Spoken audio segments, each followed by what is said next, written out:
Hello mga idol! So isa na naman pong dish ang ating lulutuin ngayon. So ngayon magluluto tayo ng igado. Ito yung style ko ha. Hindi yung mga alam ko ang igado ng Ilocano masarap yun. Pero ito style ko lang to. So nagpainit na tayo ng mantika. So magigisa na tayo ng sibuyas sa bawang.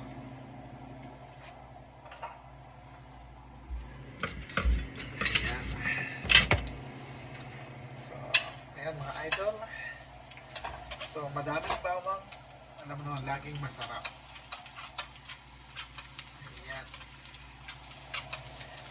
Yung atay, lulutuin lang natin siya ng mga 5 to 7 minutes para hindi siya tumigas.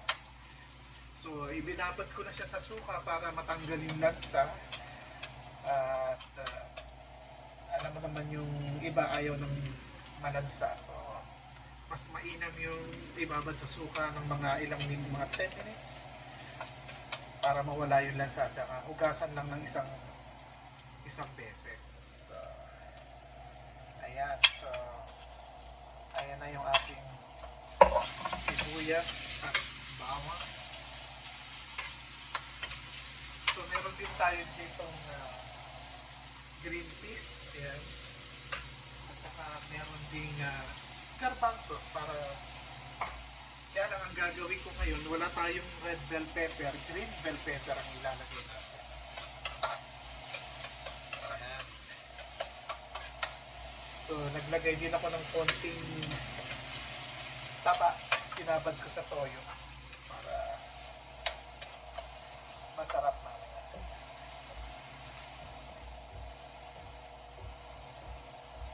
So, eto, gigisa na natin to.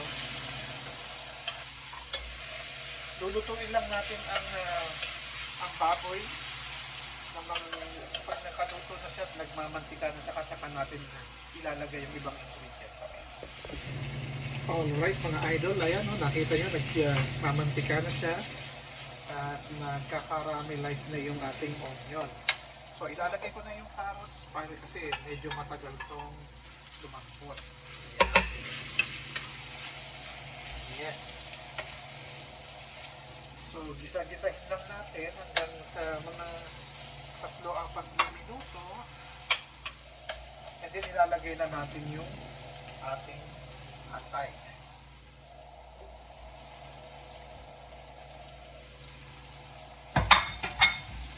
So, di tayo maglalagay.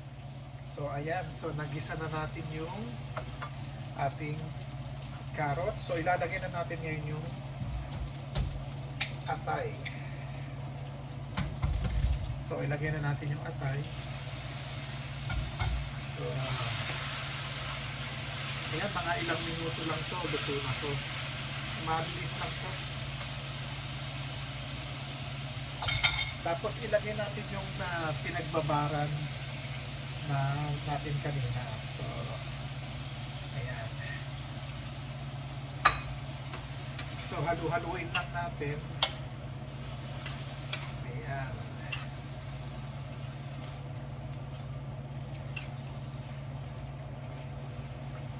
Yan, kita nyo. So, after 5 minuto, balik tayo.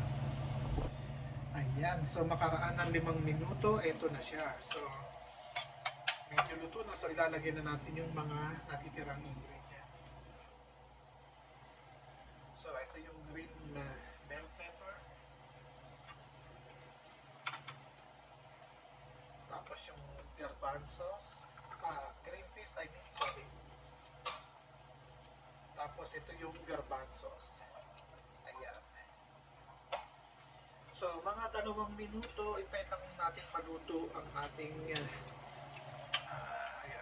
bell pepper. At ready na to serve ang ating version ng igado. So, yun lang. Sana nagustuhan niyo yung aking paraan ng pagluto. So, just like and share po mga idol. Salamat po. Ayan mga idol, luto na ang ating version ng igado. So sana magustuhan nyo nag-enjoy, like and share mga idol. Salamat po.